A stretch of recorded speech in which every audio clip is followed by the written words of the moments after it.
पंडित नवल किशोर शर्मा राजकीय स्नातकोत्तर विद्यालय दौसा के बीकॉम पार्ट सेकंड के समस्त विद्यार्थियों का इस वीडियो क्लास में मैं एक बार पुनः हार्दिक स्वागत और अभिनंदन करता हूं। विद्यार्थियों, जैसा कि आपको पता ही है कि बीकॉम पार्ट सेकंड में अपन मैनेजमेंट विषय के अंतर्गत समन्वय जो टॉपिक है उस पर चर्चा पिछले 2-3 वीडियोस के माध्यम से कर रहे हैं। और पिछले वीडियोस में मैंने आपको समन्वय क्या होता है, समन्वय का क्या अर्थ है, उसकी क्या विशेषताएं हैं और उसकी क्या परिभाषाएं, इसको बताया। साथ ही साथ अपन ने समन्वय की आवश्यकता और महत्व पर भी प्रकाश डाला कि समन्वय की आवश्यकता और महत्व किन कारणों से होती है। इसके अतिरिक्त हमने समन्वय के जो है सिद्धांतों की भी चर्चा की। मैरी पार्कर फोलेट के द्वारा बताए गए 4 सिद्धांत और उसके अलावा कुछ अन्य सिद्धांतों की चर्चा की। और पिछले वीडियो क्लास में मैंने आपको समन्वय प्राप्ति की विधियां या साधन, मेथड्स और टेक्निक्स ऑफ अचीविंग कोऑर्डिनेशन के बारे में बताया था। तो विद्यार्थियों, अब इस कोऑर्डिनेशन का जो चैप्टर है, समन्वय का जो चैप्टर है, इसमें एक आध चीज़ और रह जाती है और वो ये है कि प्रभावशाली समन्वय की स्थापना कैसे हो या how to achieve effective coordination. अब जैसा कि आप सबको मालूम है कि समन्वय जो करना है वो आसान कार्य नहीं है। समन्वय एक जटिल कार्य होता है, एक कठिन कार्य होता है और प्रबंधकों के लिए समन्वय स्थापित करना एक चुनौतीपूर्ण कार्य भी माना जाता है। तो ध्यान देने योग्य बात यह है कि समन्वय जो है वो निर्देशों पर निर्भर करता है। It depends on directions. दूसरे शब्दों में, समन्वय अधिकारियों के द्वारा नहीं किया जाता। सभी अधिकारियों को समन्वय स्थापित करने के लिए आदेश देना व्यर्थ होगा, क्योंकि यह एक ऐसा कार्य है जो पृथक कार्य के रूप में पूरा नहीं किया जा सकता। समन्वय तभी प्रभावशाली होगा जबकि वह प्रबंध के सभी स्तरों पर व्याप्त हो। मतलब प्रबंध के सभी स्तरों पर, जितने भी मैनेजमेंट के लेवल्स हैं, उन सभी लेवल्स पर जब समन्वय व्याप्त होगा तभी समन्वय भी सफल माना जाएगा। तो सामान्यतः निम्नलिखित आधारभूत बातों का पालन करने पर प्रभावशाली समन्वय को स्थापित किया जा सकता है। अब वो आधारभूत बातें क्या हैं, ये अपन इस वीडियो क्लास में आज जानने का प्रयास करेंगे। तो समन्वय को प्रभावशाली बनाने के लिए विद्यार्थियों, सबसे पहले मैं कहता हूँ कि उद्देश्यों की स्पष्ट व्याख्या होनी चाहिए, क्लियरली डिफाइंड ऑब्जेक्टिव्स होने चाहिए। अब जहाँ तक उद्देश्यों का सवाल है, प्रभावशाली समन्वय के लिए ये परम आवश्यक है कि संस्था के प्रत्येक व्यक्ति तथा संस्था के प्रत्येक विभाग को उद्देश्यों की स्पष्ट जानकारी होनी चाहिए या वो उद्देश्यों से भली भांति परिचित होना चाहिए। इस हेतु जो उच्च प्रबंधक हैं उनको संस्था के उद्देश्यों की स्पष्ट व्याख्या करनी चाहिए, ताकि संस्था के प्रत्येक व्यक्ति तथा प्रत्येक विभाग को उद्देश्यों के बारे में पता हो कि संस्था के उद्देश्य क्या हैं और उन उद्देश्यों को कैसे प्राप्त करना है। दो विपरीत उद्देश्यों या भिन्न उद्देश्यों के लिए कार्य अगर किया जाता है तो समन्वय करना कठिन हो जाता है। प्रसिद्ध विद्वान एक हुए प्रबंध के टेरी, तो उनका ये मत था कि प्रयासों में समन्वय के लिए उद्देश्यों में समानता का होना आवश्यक है। तो कुल मिलाकर हम ये कह सकते हैं कि यदि हमें समन्वय को इफेक्टिव बनाना है, कारगर बनाना है, तो उद्देश्यों की स्पष्ट व्याख्या होनी चाहिए। प्रत्येक व्यक्ति, कार्य करने वाला जो व्यक्ति है या प्रत्येक विभाग को संस्था के उद्देश्यों की स्पष्ट नॉलेज होनी चाहिए, पता होना चाहिए उसको कि संस्था के उद्देश्य क्या है। अब जब तक संस्था के व्यक्ति या विभागों को उद्देश्यों की स्पष्ट जानकारी नहीं होगी तो ऐसी स्थिति में वो उद्देश्यों को प्राप्त करने के लिए समन्वित प्रयास भी नहीं करेंगे। तो ये संस्था के उच्च प्रबंधकों का मतलब हम कह सकते हैं एक महत्वपूर्ण कार्य है कि वो संस्था के उद्देश्यों की स्पष्ट व्याख्या करें, क्लियरली डिफाइन करें ऑब्जेक्टिव्स को, ताकि प्रत्येक व्यक्ति के मस्तिष्क में ये क्लियर हो कि संस्था क्या चाहती है, संस्था का प्रत्येक विभाग क्या चाहता है। और जब संस्था के प्रत्येक व्यक्ति को, जो कि उसमें कार्य करता है, उद्देश्यों की स्पष्ट जानकारी होती है तो वो उन उद्देश्यों की प्राप्त करने के लिए अपने प्रयासों को समन्वित करने का कार्य भी करता है।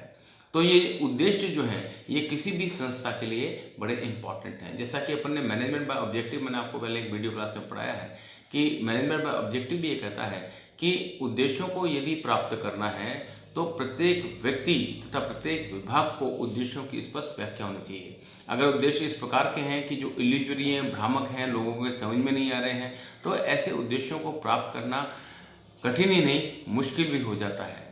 तो पहला पॉइंट है कि यदि समन्वय की स्थापना करनी है और प्रभावशाली समन्वय को स्थापित करना है, तो उच्च प्रबंधकों का ये दायित्व है कि वो उद्देश्यों की स्पष्ट व्याख्या करें। दूसरा है निश्चित एवं स्पष्ट योजनाएं, precise and well understood plans. अब दूसरा जो महत्वपूर्ण बिंदु है वो ये कहता है कि जैसे उद्देश्य हमने देखा कि एकदम स्पष्ट होने चाहिए, क्लियरली डिफाइंड ऑब्जेक्टिव्स होने चाहिए, उसी तरीके से हम कह सकते हैं कि योजनाएं जो होती हैं, प्लान्स जो होते हैं, वो भी एकदम क्लियर होने चाहिए, स्पष्ट होने चाहिए और सभी व्यक्तियों की जानकारी में, सभी विभागों की जानकारी में होनी चाहिए। क्योंकि जब सब व्यक्तियों को प्लान पता है कि क्या एक्शन प्लान है, स्पष्ट योजनाएं हैं व्यक्तियों के लिए भी, विभागों के लिए भी, और प्रिसाइज हैं, एकदम निश्चित योजनाएं हैं, तो उन योजनाओं को प्राप्त करना या उन योजनाओं में समन्वय स्थापित करना किसी भी संगठन के लिए मुश्किल काम नहीं होता है। प्रॉब्लम कहाँ आती है? जहाँ पर कि योजनाएं लोगों को पता नहीं होती, योजनाएं स्पष्ट नहीं होती, कार्य करने वाले व्यक्तियों को पता नहीं होता कि योजना क्या है, कार्य योजना क्या है, या कार्य योजना यदि भ्रामक किस्म की है जो भ्रम पैदा करती है तो वो योजना सफल नहीं हो सकती। तो अगर संस्था में बनाई जाने वाली सभी योजनाएं एक दूसरे से संबंधित हों तथा समन्वित हों, मतलब जितनी भी योजनाएं संगठन में बनाई जाती हैं वे सब योजनाएं एक दूसरे से संबंधित हों तथा समन्वित हों, तो हम कह सकते हैं कि समन्वय करना आसान होता है और प्रभावशाली समन्वय की स्थापना की जा सकती है। तो ये विद्यार्थियों, ये दूसरा पॉइंट हुआ जो बताता है कि प्रभावशाली समन्वय की स्थापना के लिए निश्चित और स्पष्ट योजनाएं भी होनी चाहिए। तीसरा है अधिकार एवं दायित्व की स्पष्ट रेखा, clear lines of authority and responsibility. अब ये अथॉरिटी और रिस्पॉन्सिबिलिटी, अधिकार और दायित्व, विद्यार्थियों ये दो ऐसी चीज़ें हैं जो हाथ में हाथ डालकर चलती हैं, हम कह सकते हैं, या हम कह सकते हैं कि जो दोनों समानांतर चलती हैं। अधिकारों के बगैर दायित्वों का कोई महत्व नहीं रह जाता, और दायित्व अगर आप किसी को देते हैं और अधिकार नहीं देते तो उसका भी कोई महत्व नहीं रह जाता। तो अधिकार और दायित्व ऐसी चीज़ें हैं जो साथ साथ चलते हैं, जो हमेशा एक साथ रहते हैं। जिस व्यक्ति को अधिकार दिए जाएंगे उसको दायित्व भी दिए जाएंगे, जिस व्यक्ति को दायित्व दिए जाएंगे उसको अधिकार भी देने होंगे। तो अधिकार और दायित्वों की स्पष्ट रेखा यदि होगी तो समन्वय करने में आसानी होगी। अब समन्वय प्रभावशाली जब होता है जबकि संगठन में अधिकारों और दायित्वों का स्पष्ट विभाजन कर दिया जाए, बिल्कुल क्लियरली डिफाइंड हो अथॉरिटी एंड रिस्पॉन्सिबिलिटी कि किस व्यक्ति के क्या अधिकार हैं और किस व्यक्ति के क्या दायित्व हैं। ये यदि स्पष्ट रूप से विभाजित कर दिए जाएंगे तो समन्वय करने में कोई कठिनाई नहीं आती है। अच्छे समन्वय के लिए बहुत बड़ी आवश्यकता है कि अधिकारों का दोहराव न हो, मतलब दिस इज़ वेरी इंपॉर्टेंट कि यदि आपको समन्वय अच्छे रूप में करना है तो आपको ये इंश्योर करना पड़ेगा कि अधिकारों का दोहराव न हो।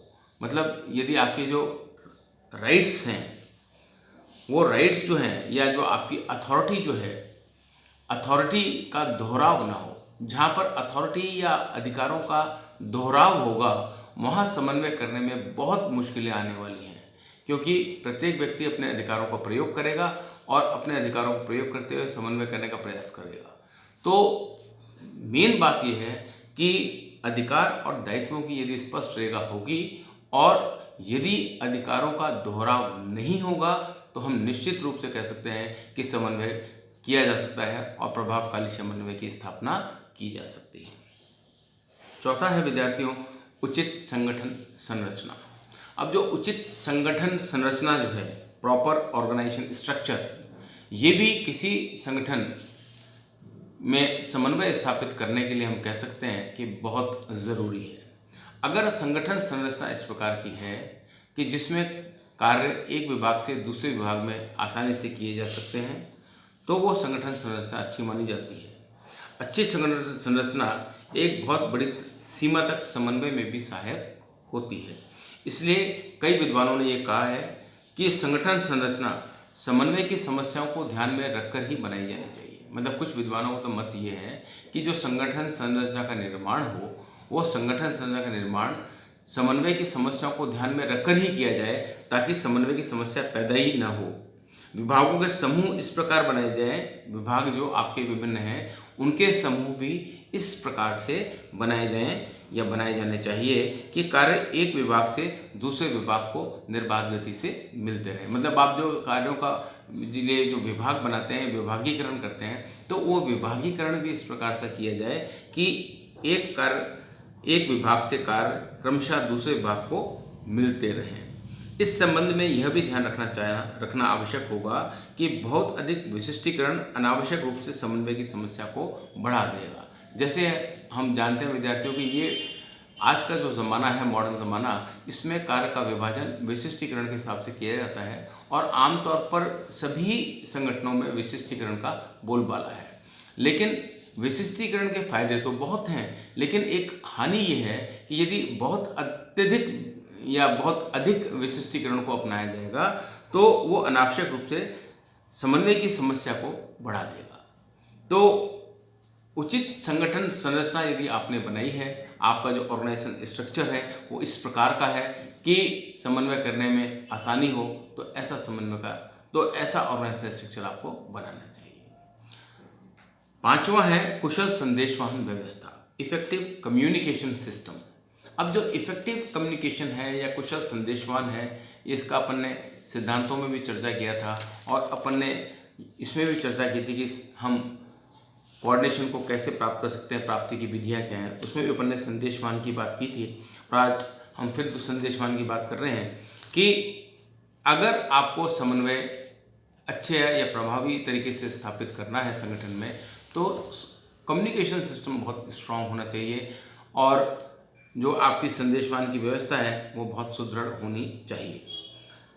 समन्वय जो है, समन्वय के लिए हम कह सकते हैं कुशल संदेशवहन व्यवस्था बहुत ही आवश्यक है। अब व्यक्तिगत संपर्क को समन्वय के लिए सर्वाधिक प्रभावशाली संदेशवहन का साधन माना जाता है। मतलब व्यक्तिगत संपर्क का तो कोई मुकाबला ही नहीं है और इसको संदेशवहन का सबसे कुशल संदेशवहन का साधन भी माना जाता है। मतलब आप यदि किसी से पर्सनली मिलते हैं, पर्सनली बात करते हैं, तो उससे अच्छी तो कोई बात हो ही नहीं सकती। समन्वय के लिए कई अन्य साधनों को आवश्यकता अनुसार उपयोग में लाया सकता है। अब समन्वय के लिए हम कई संदेशवहन के साधनों को भी उपयोग में ला सकते हैं। अब संदेशवहन चाहे वो वर्टिकल हो, ऊपर से नीचे की ओर हो, चाहे हॉरिजॉन्टल हो, समान स्तरों पर किया जाने वाला संदेशवहन हो, लेकिन कोशिश ये होनी चाहिए कि संदेशवहन व्यवस्था बहुत सुचारू हो, बहुत सुदृढ़ हो, ताकि चाहे ऊपर से नीचे संदेशवहन हो, चाहे एक लेवल के स्तरों पर संदेशवहन हो, वर्टिकल हो या हॉरिजॉन्टल हो, वो आसानी से किया जा सके। अर्नेस्ट डेल एक प्रबंध विज्ञानी हुए। अर्नेस्ट डेल ने बताया कि संदेशवहन संबंधी समन्वय के दो उपाय बताए हैं। प्रथम समितियों का प्रयोग और द्वितीय सामूहिक निर्णय पद्धति। मतलब अर्नेस्ट डेल ने संदेशवहन संबंधी समन्वय के दो उपाय बताए कि संदेशवहन से संबंधित समन्वय यदि किया था उसके दो उपाय हैं। पहला समितियों का प्रयोग, कि आप कमिटीज़ का प्रयोग कीजिए, जो अपन ने कल साधनों में भी देखा था, कमिटीज़ बनाकर समन्वय किया जाता है। और दूसरा सामूहिक निर्णय पद्धति, ये भी कल अपन ने देखा था कि समन्वय की स्थापना कैसे कर सकते हैं, सामूहिक निर्णय से भी करी जा सकती है, ग्रुप डिसीजंस के माध्यम से की जा सकती है। तो वही अर्नेस्ट डेल ने बताया कि संदेशवहन संबंधी समन्वय के दो उपाय हैं, पहला समितियों का प्रयोग और दूसरा सामूहिक निर्णय पद्धति। इन दोनों साधनों के अतिरिक्त समन्वय के उद्देश्य से अभिलेखन, प्रतिवेदन तथा व्यक्तिगत संपर्क आदि साधनों को भी प्रयुक्त किया जा सकता है। तो कुल मिलाकर विद्यार्थियों ये कहा जा सकता है कि आपका कम्युनिकेशन सिस्टम जितना सुदृढ़ होगा, जितना फास्ट कम्युनिकेशन होगा, उतना ज़्यादा समन्वय आसानी से किया जा सकेगा, उतना ज़्यादा प्रभावशाली समन्वय स्थापित किया जा सकेगा। नेक्स्ट है सामान्य नामकरण, कॉमन नॉमनक्लेचर। अब कॉमन नॉमनक्लेचर या सामान्य नामकरण क्या कहता है? समन्वय का कार्य तब बहुत अधिक सरल हो जाता है जबकि संस्था के सभी व्यक्ति सभी प्रकार के कार्य एवं स्थिति के लिए समान शब्दों का प्रयोग करते हों। मतलब अगर संस्था में काम करने वाले व्यक्तियों को सभी प्रकार के कार्य और सभी प्रकार की स्थितियों के लिए एक ही प्रकार के नामों की चर्चा की जाए तो बहुत सरल होता है। मतलब सामान्य नामकरण होना चाहिए। मतलब किसी भी कार्य के लिए या किसी भी स्थिति के लिए हम कह सकते हैं कि समान शब्दों का प्रयोग करना चाहिए। जैसे मान लीजिए एक व्यक्ति के 4 नाम हैं, 3 नाम हैं, 2 नाम हैं। कई बार व्यक्तियों के 2-2, 3-3 नाम होते हैं। एक घर का नाम होता है, एक बाहर का नाम होता है, एक पेट नेम दोस्त यार या संगठन में काम करने वाले व्यक्ति रख देते हैं। तो ऐसी स्थिति में कई बार हम देखते हैं कि लोग उसको पहचानते हैं। कोई उसको उसके संगठन के नाम से जानता है उस व्यक्ति को, कोई उसको उसके पेट नेम से जानता है, कोई व्यक्ति उसको जो कागजों में उसका नाम लिखा हुआ है उसके हिसाब से जानता है, कोई व्यक्ति उसको घरेलू नाम से जानता है। तो पहचानने में दिक्कत आती है। व्यक्ति वही है, एक ही व्यक्ति है, लेकिन उसके क्योंकि अलग अलग नाम रखे हुए हैं तो उस व्यक्ति को पहचानने में बड़ी मुश्किल हो जाती है अलग अलग लोगों को। क्योंकि जो संगठन में काम करते हैं वो उसको किसी और नाम से जानते हैं, जो उसके दोस्त यार हैं उसको घरेलू नाम से जानते हैं, और कोई लोग उसको उसके सरकारी नाम से जानते हैं। तो नामकरण ऐसा होना चाहिए जो समान हो, एक जैसा हो।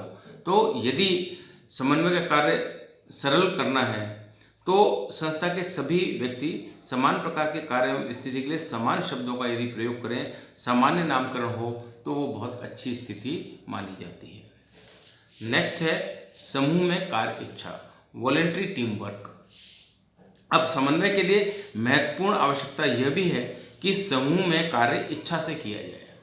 मतलब समन्वय को यदि स्थापित करना है प्रभावशाली तरीके से, तो इम्पॉर्टेंट क्या है कि समूह में जब कार्य किया जाए, जब ग्रुप में काम किया जाए, तो वो ग्रुप में कार्य कैसा किया जाए, इच्छा से किया जाए, विल से किया जाए। लोग अपने विलिंगली वर्क करें तो वो समन्वय अच्छा स्थापित किया जा सकता है। समन्वय व्यक्तियों को बाध्य करके नहीं किया जाता। ये बहुत इंपॉर्टेंट बात है कि समन्वय कभी भी लोगों को हम बाध्य करके नहीं कर सकते। हम लोगों को कंपेल करके समन्वय की स्थापना नहीं कर सकते हैं कि हम लोगों को कंपेल करें, लोगों को बाध्य करें समन्वय स्थापित करने के लिए। वो कर तो सकते हैं, लेकिन वो स्थिति अच्छी नहीं मानी जाती है। तो समन्वय जब अच्छा माना जाता है जब वो स्वेच्छा से हो, जब लोग सहयोग करें, स्वेच्छा से आपस में समन्वय स्थापित करने की कोशिश करें, तो वो अच्छा माना जाता है। और कार्य करने की इच्छा जब लोगों में अंदर से जागृत हो तो वो समन्वय अच्छा होता है। तो समूह में कार्य इच्छा या वॉलंटरी टीम वर्क होगा तो समन्वय अच्छा होगा, ऐसा माना जाता है। नेक्स्ट है वास्तविक सामुदायिक हित, रियल कम्युनिटी इंटरेस्ट। अब प्रबंध के एक वैज्ञानिक हुए जेम्स डी मूने, और जेम्स डी मूने के अनुसार वास्तविक समन्वय वास्तविक सामुदायिक हित पर आधारित होना चाहिए। मतलब इनका कहना है कि जो रियल कोऑर्डिनेशन है या वास्तविक जो समन्वय है वो वास्तविक सामुदायिक हित पर आधारित होना चाहिए। It should based on real community interest. यदि समन्वय वास्तविक सामुदायिक हित पर अगर आधारित है तो वो समन्वय जो है प्रभावी माना जाता है।